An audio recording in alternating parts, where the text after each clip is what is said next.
Good morning, everyone.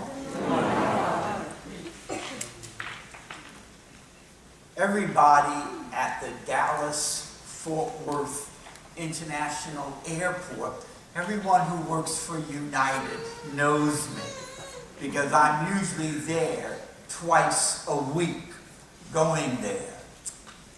And I remember about 5 years ago, Joanne, who works the ticket counter, Joanne finally told me that behind my back, all the people at United at DFW refer to me as the preacher man.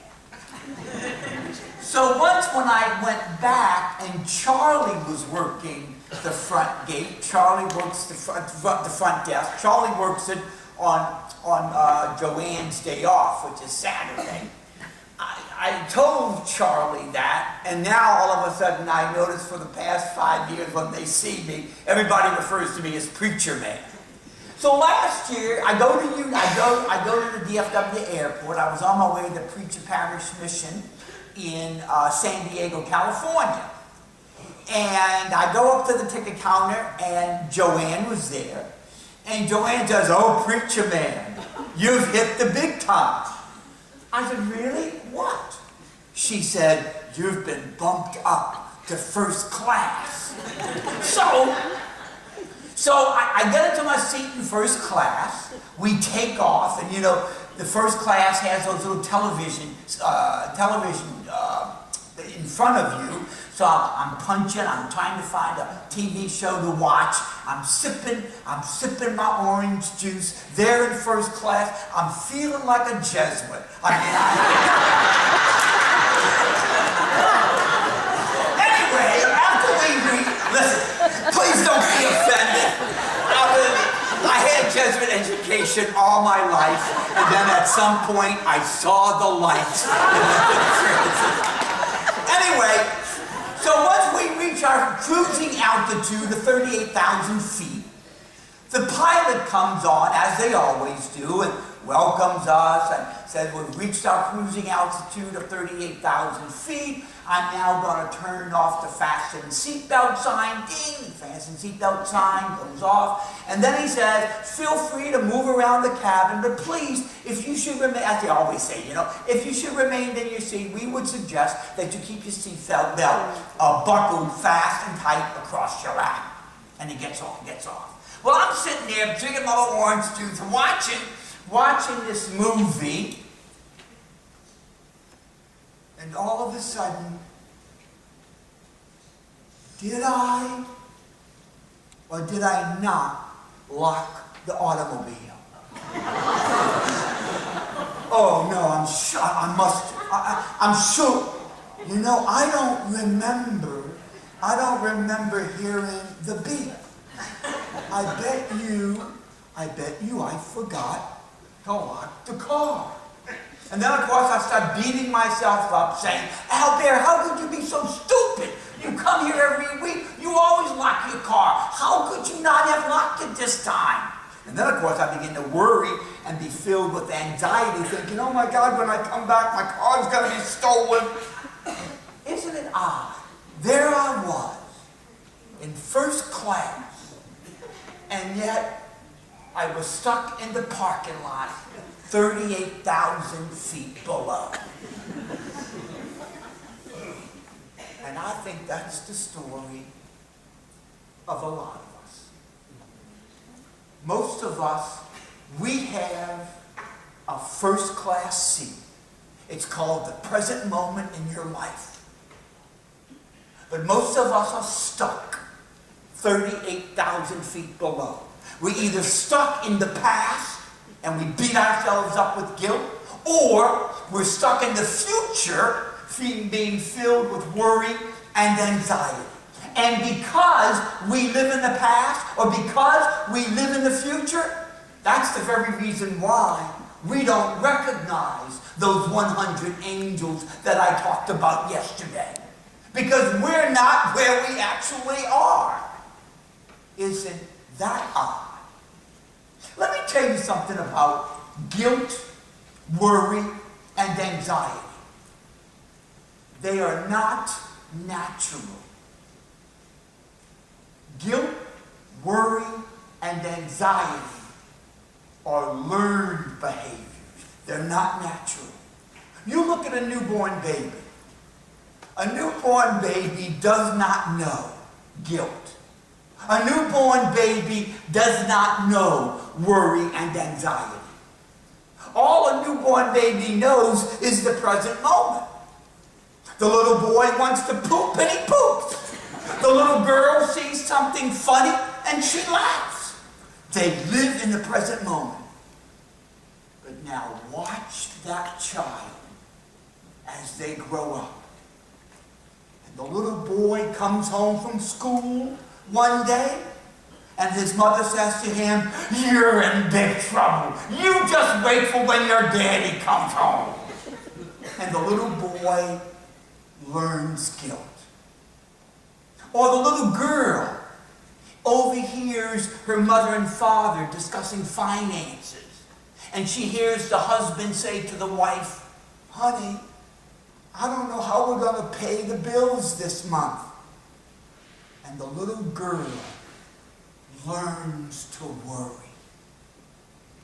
Guilt, worry, anxiety. They're not natural. They're learned behaviors. And that's why Jesus spends so much of his ministry trying to get us out of the past by forgiving people their sins. This is why Jesus tells us in the gospel, don't worry about tomorrow. Look at the birds of the air. He's trying to get us out of the future. And he wants us to come back to the present moment. Because it's in this present moment that we encounter God. It's in this present moment that the angels come in and out of our lives. I don't mean to be like a teacher, but we're going to go into the classroom real quick for 3 minutes and I'm going to shut up. But let me just offer you a great little way, a little method to use 5 or 6 times a day to learn how to get back into the present moment. Let me just teach you a little method. And it's all based on what my mother taught me. You know, I was born and raised on the poor end of Fontainebleau Drive. And you know what end that is. And I remember being around 5 or 6 years old, and my mother taught me how to cross Fontainebleau Drive. And what she told me is a perfect little technique to use 5 or 6 times a day. It'll take you all of a minute. Mama said to me, "Albert, when you cross the street, there's always 4 things to do. You stop, you look, you listen, and then you go." Stop, look, listen, go. That's how you live in the present. Stop. Take a few deep breaths and call yourself back to the present moment. You know, unfortunately, most of us are like Padre Pio, and we can bilocate everywhere to the past and the future. Well, by taking a few deep breaths, you come back to the present moment. So you stop. And then, as my mama said, you look. In other words, pay attention to what your senses are telling you. If you're eating a bowl of my delicious gumbo, taste it. If you walk into a florist shop, smell the scent of the freshly cut flowers. If you encounter a poor person on the street, look at the desperation on their face. So pay attention to what your senses are telling you. Because the 5 senses are like a key that opens up the present moment to us. Then after you have looked, you listen. Which simply means this. Ask yourself, what is God asking of me right now? right here. Maybe as I eat my gumbo, I think back to my mother who taught me that wonderful recipe. And that might be God's way of saying, say a prayer for your mother. Maybe when you walk into that florist shop and you smell the fresh cut flowers, you suddenly think of the first time you fell in love. And so maybe you want to just thank God for the gift of having the experience of love. Maybe when you look at that beggar, maybe God is challenging you just to open up your wallet and to give him something. God speaks to us in every moment of our lives. And unfortunately, because you and I are stuck in the airport parking lot, we don't always hear the experience or the voice of God. And then finally, after you have stopped, looked, and listened, go, which simply means respond to whatever God might be asking of you. Live in the present moment. This is what saints do, and this is how you can live like a saint. Live in the present moment and be attentive to all the different angels that come in and out of your life right now.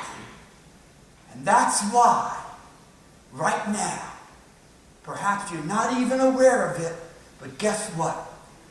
You're living like a Jesuit because you're in the first class cabin. May the Lord give you his peace.